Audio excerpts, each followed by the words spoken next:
Okay, dahil half day po ang trabaho ngayon, aga po tayong buwi. Kaya medyo naambon pa. Nag-crave po ang pamilya, nakauwi na rin po yung mga bata.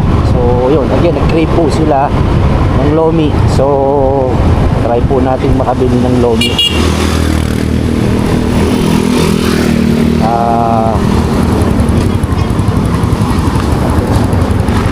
Kaya si Consinilo po.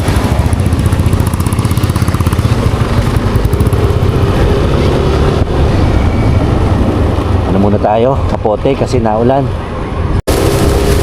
Okay, go na po tayo. Yan, nagsuot tayo ng ano, yung ating parang disposable na kapote. So medyo umuulan po.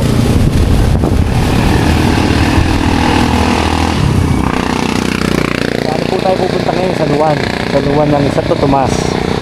Kasi medyo nag-crave po ng lomi ang pamilya. So dahil gusto naman po nilang matikman ulit yung lomi ni Ate Vicky. Yung po talaga yung original na lomi namin dito eh.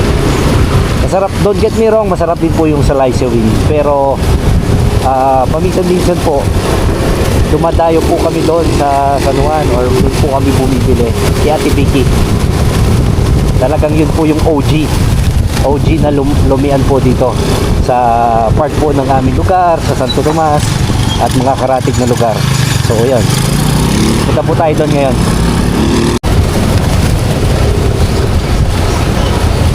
Okay, nandito na po tayo sa San Felix. Tayo dito sa kaliwa.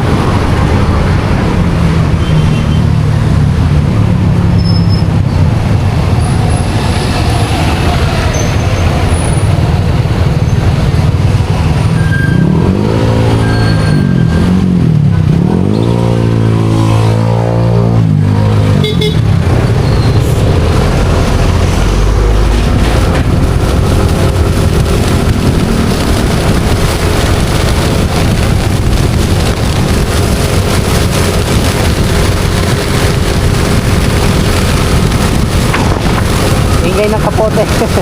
Magpapasensya nyo na.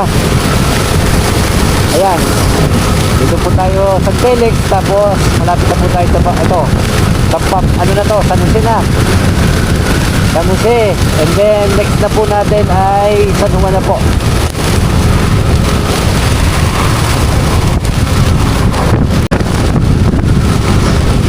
Okay, nandito na po tayo sa San Juan. Ang palatandaan lang po ay ito pong barangay hall ng San Juan, Santo Tomas, Batangas. Dito po tayo titigil kasi dito po yung yan, R&D's Lomi House. Yan na po yung kay Ate Vicky.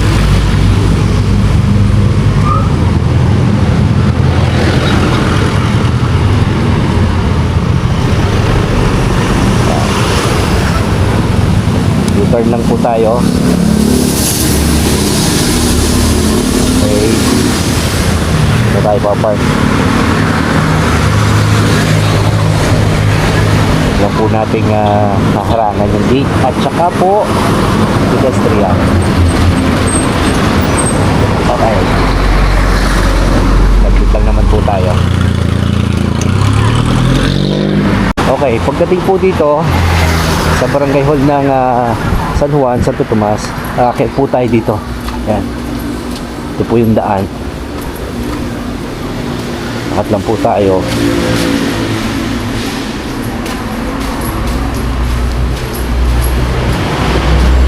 Medyo tago po yung lugar, pero sa maniwala kahit sa hindi, talagang dinadayo po itong tindahan ng lumian po ni Ate Vicky.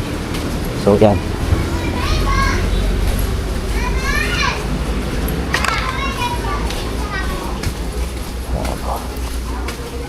Ano, kita nyo, ang dami mga kumakain oh.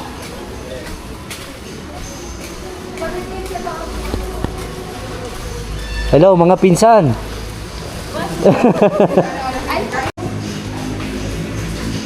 Busy si Ate Vicky oh.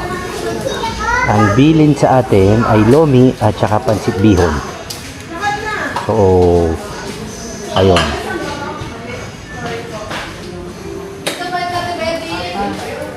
Ate Vicky, ang sa akin ay take out.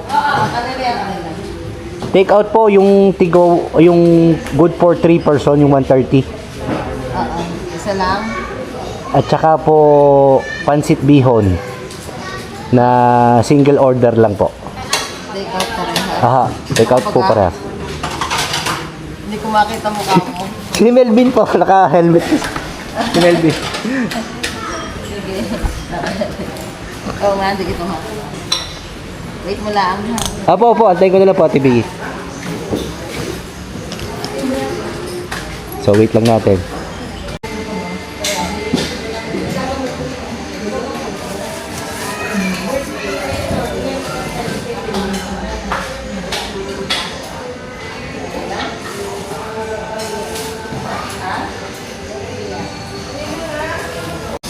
Ano?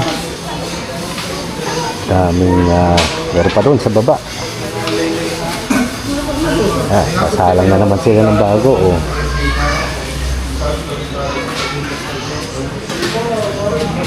Wala, binabalot na po yung sa atin.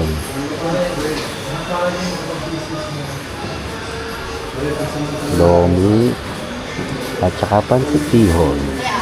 Okay na. Thank you. Thank you po, Ate Vicky. Tuloy na po. Ay, mga pinsan, tuloy na ako. Nga. Yan. Lomi at saka pansit bihon. Okay. Pauwi na po tayo. Kaya naman sanang umulan para mas maayos ang biyahe.